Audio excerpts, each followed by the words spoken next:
እግዚአብሔር ሰይጣን እንኳን እንዲኖር በፈቀደለት ምድር ሰው እንዳይኖር ማድረግ። እግዚአብሔር ሰይጣን በምድር እንዲኖር ፈቅዶለታል። ከሰይጣን የበለጠ ክፉ የለም።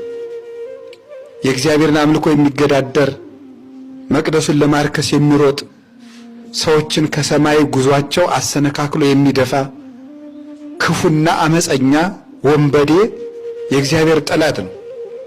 ዲያብሎስ በሚኖርበት ምድር እንዴት ሰው ይከለከላል? በጣም ነው የሚያሳዝነው። ታውቃላችሁ፣ ሰው ካራዊት የባሰ የሆነበት ዘመን የምናየው ይሄ ነው። አንበሳ አህያን ይበላል፣ ፍየልን ይበላል፣ በግን ይበላል እንጂ አንበሳን አይበላም። እባብ ሰውን ይነድፋል እንጂ እባብን አይውጥም። ዘንዶ ዘንዶን አይበላም። የለም ይሄ በታሪካቸው። ጅብን አይበላም፣ ጅብ አህያን ነው የሚበላው። ሰው ግን ሰውን ይበላል። ዛሬ ሰውን ይበላል፣ በደሙ ይታጠባል።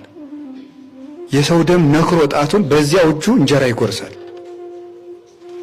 በጣም የግፍ ዘመን ውስጥ ነው ያለነው። ሀገር ማሳጣት ነውር ነው። ሀገር ሰው አላስኖርባት ካሉ እሷ ደግሞ መልሳ ትክዳለች። ምድር የከዳለት ዋስ የላት። ምድር ትፈርዳለች። ይገርማቸዋል። መቼ እንደምትመልስ ነው የማይታወቀው።